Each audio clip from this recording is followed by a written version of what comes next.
Oke, berjumpa kembali di Wijaya Bali Channel ya dimanapun Anda berada ya sahabat pembelajar yang terkasih Om Swastiastu. Kita lanjut saja materi semester genap untuk kelas 12 produk kreatif dan kewirausahaan hari 3.12 materi ya kelas 12 genap dengan judul media promosi dan pemasaran online. KD-nya di sini KD 3.12 menerapkan media promosi untuk pemasaran online, membuat media promosi untuk pemasaran online. Nah, di sini ada media promosi bisnis online. Nah, yang sudah tidak asing lagi berkaitan dengan online itu sendiri untuk zaman yang memiliki teknologi yang canggih, itu kita harus tidak boleh ketinggalan teknologi. Yang pertama yaitu website. Website ya, dengan adanya website kita dapat mengiklankan produksi lengkap dengan spesifikasi dan kelengkapan informasinya. Pengertian website menurut para ahli ada Suwarto Raharjo. Nah, menurut Suwarto ini adalah salah satu internet yang paling banyak digunakan dibandingkan dengan layanan lain seperti FTV, GoFor News, atau bahkan email.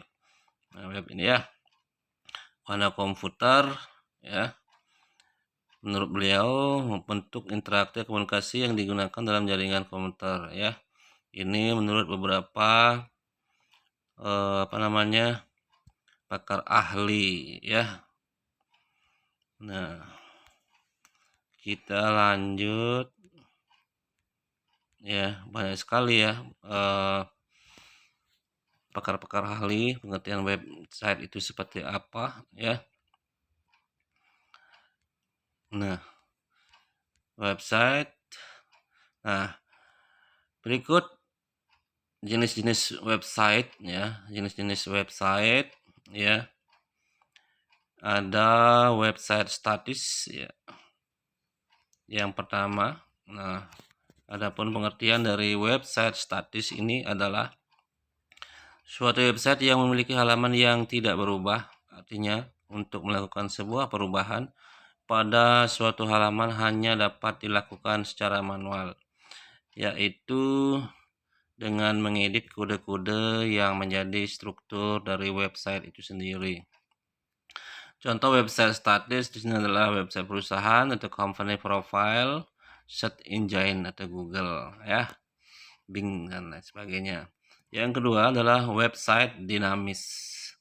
Website dinamis ini adalah suatu website yang secara strukturnya diperuntukkan untuk update sesering mungkin. Nah, website ini selain utamanya untuk akses oleh para pengguna, juga telah disediakan halaman backend yaitu mengedit kode website tersebut. Contohnya ada blog website, katalog online, situs e-commerce, ya, situs berita, website portal. Nah, itu. Dan yang berikutnya adalah website interaktif. Website interaktif adalah suatu website yang diperuntukkan untuk berinteraksi dengan orang lain secara online. Pengguna website jenis ini biasanya ya komunitas atau pengguna internet aktif. Pengguna di website ini dapat berinteraksi dan beradu argumen tentang apa yang sedang mereka pikirkan. Nah, contohnya situs media sosial, situs forum online, blog guru pendidikan.co.id. Nah, adapun manfaat daripada website ini ya dapat menjadikan sarana hiburan yang murah ya, menjadi media pengenalan perusahaan atau lembaga, dapat menjadi sarana informasi yang cepat dan mudah, dapat menjadi sarana berkomunikasi masyarakat di seluruh dunia, dapat menjadi sarana pemasaran dan promosi bisnis yang efektif. Yang kedua adalah jejaring sosial. Jaring sosial ini banyak sekarang Anda temui ya. Yang pertama Facebook yang ya sudah tidak asing lagi ya bagi anak muda sekarang, dan bahkan bapak sudah fasih menggunakan Facebook ya. Nah, Facebook ini merupakan salah satu dari sekian banyak media sosial yang dijaga internet ya. Jika Anda pernah menggunakan MySpace, Friendster, maka Facebook ini tidak jauh berbeda dengan media sosial tersebut. Facebook sendiri terdiri dari kata muncul tahun 2014 yang dibuat oleh Mark Zuckerberg.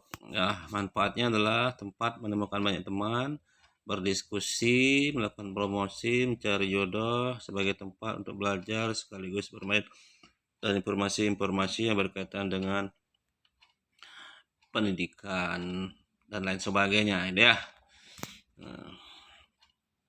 Kerugian menggunakan Facebook ya, mengurangi waktu efektif, penyebaran pornografi, boros, tugas sekolah terbengkalai, kerja terbengkalai, menciptakan pertengkaran keluarga, karena di sini bisa akan terjadi suatu hubungan yang lebih spesifik begitu ya di Facebook.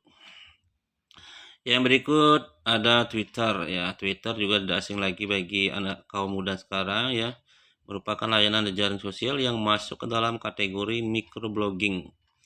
Nah, pada Maret 2006 istilah Twitter muncul sebagai ide yang dikembangkan oleh Jack Dorsey. Manfaat Twitter sebagai media komunikasi, pelaporan berita, media motivasi, dan alat pemasaran.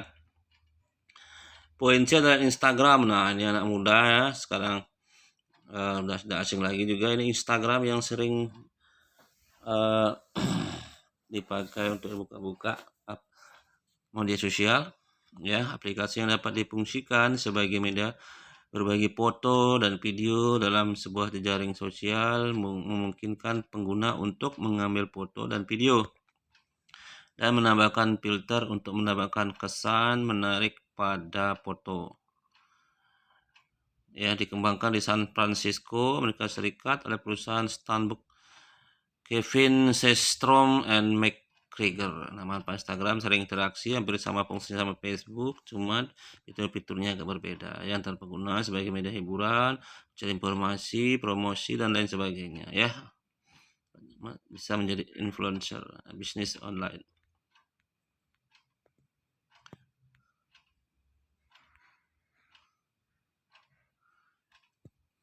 Nah, kita lanjut, yaitu Kaskus ya. Mungkin ada yang pernah mendengar kata Kaskus ya, agak jarang ya. Kaskus ini situs forum komunikasi Indonesia dan penggunanya disebut dengan Kaskuser, dikelola PT Data Media Indonesia, memiliki lebih dari 6 juta pengguna terdaftar pengguna Kaskus ya. Google Plus ya, Google Plus. Pengertian dari Google Plus adalah jejaring sosial yang dioperasikan oleh Google Inc.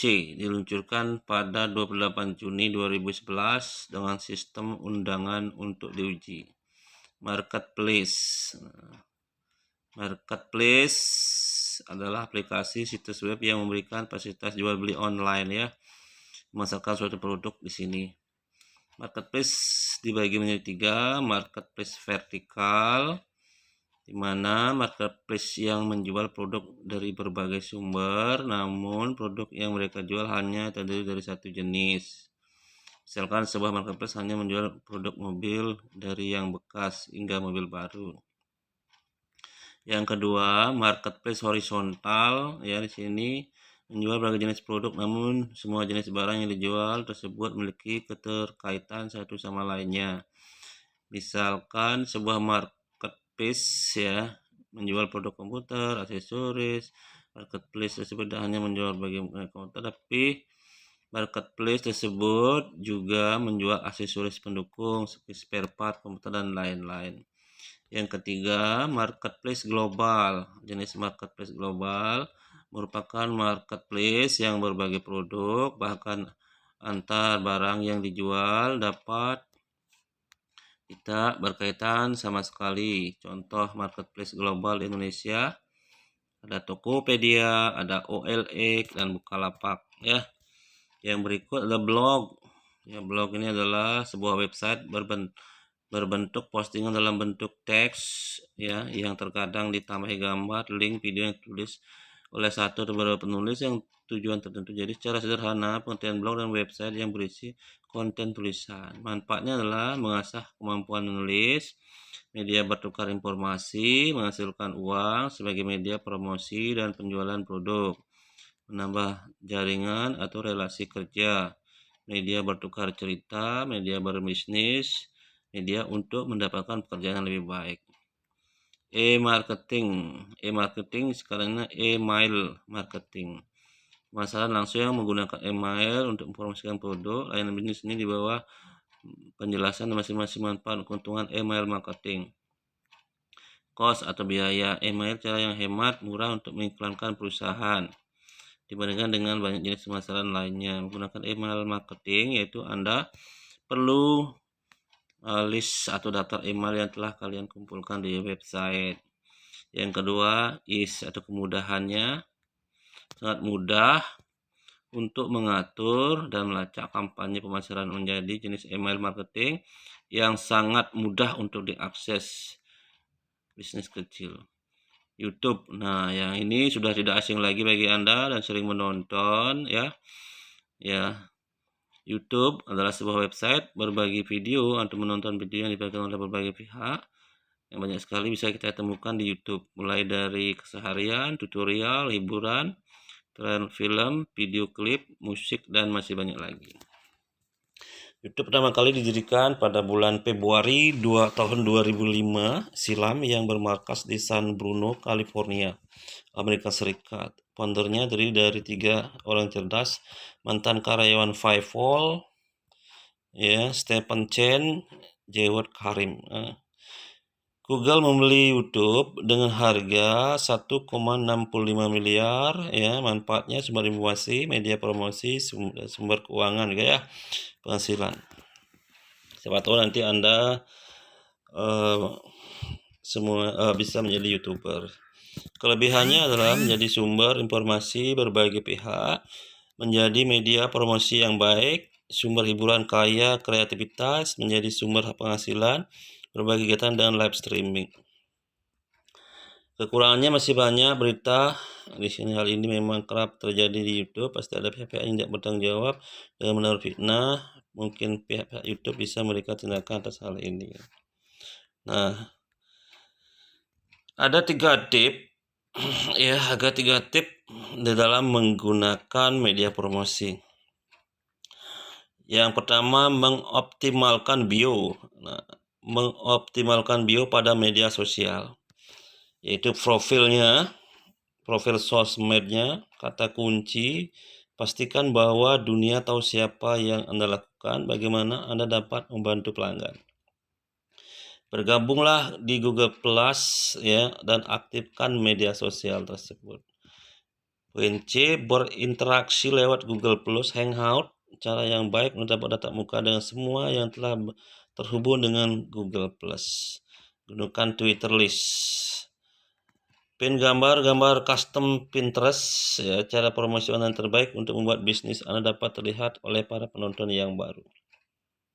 Sistem produksi produk usaha bisnis online. Mengenal 2 sistem produksi, yaitu sistem reseller dan free order.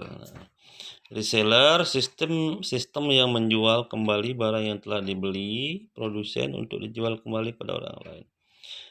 Free order, bisnis yang dilakukan dengan konsumen membayar terlebih dahulu harga produk tersebut. Secara garis besar, reseller dan bisnis online dibagi menjadi 2, yaitu sebagai berikut. Reseller langsung, seseorang yang menjual barang online dengan cara membeli, biasanya dalam jumlah besar, kemudian dijual kembali.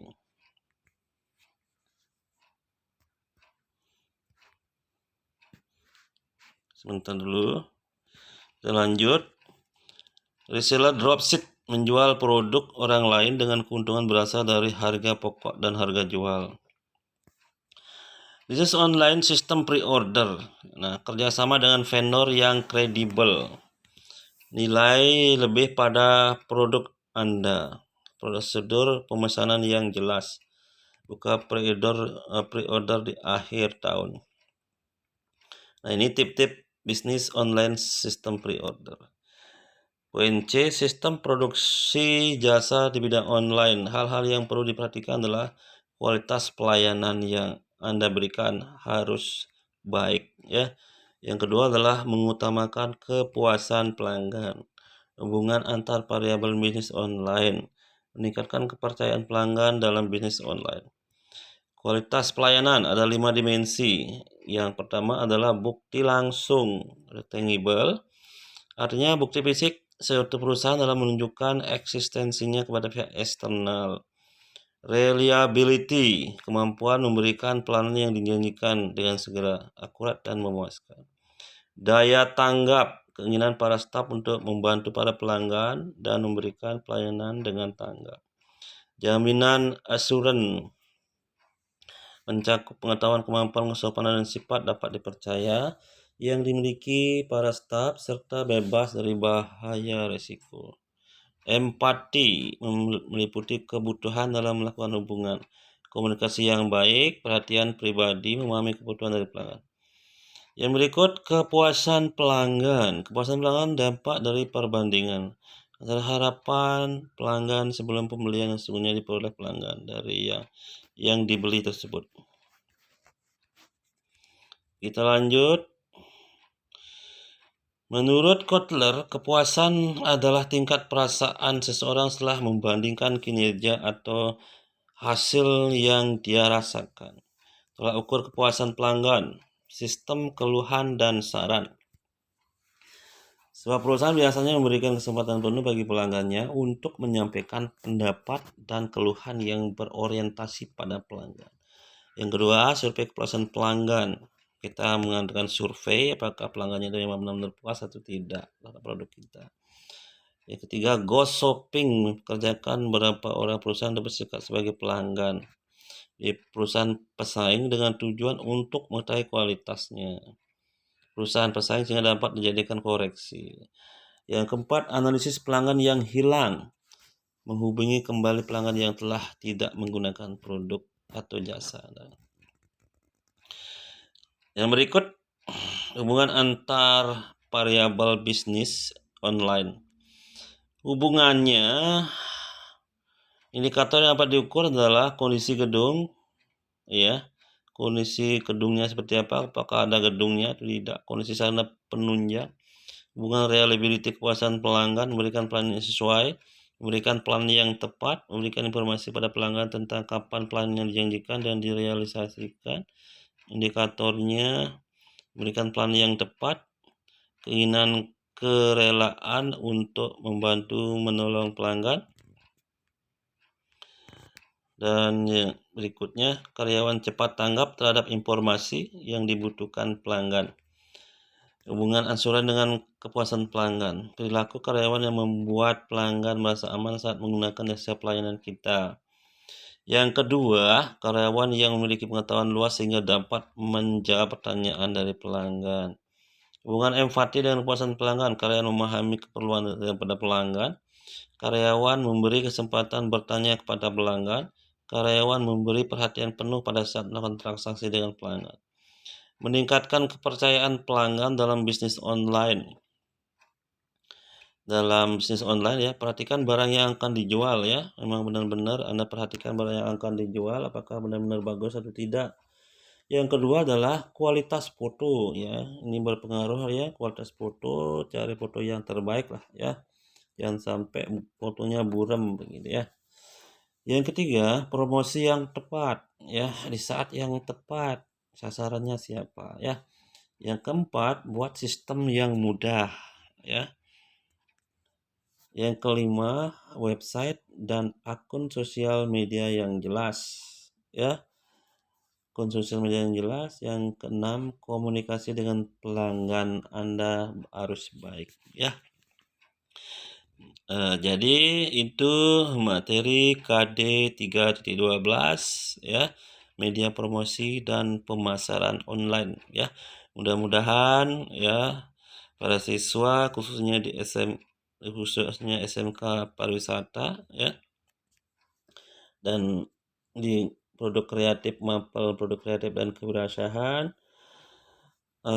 memahami materi ini dengan baik. Akhir kata saya sampaikan terima kasih.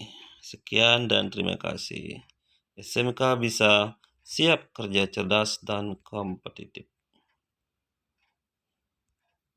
Terima kasih.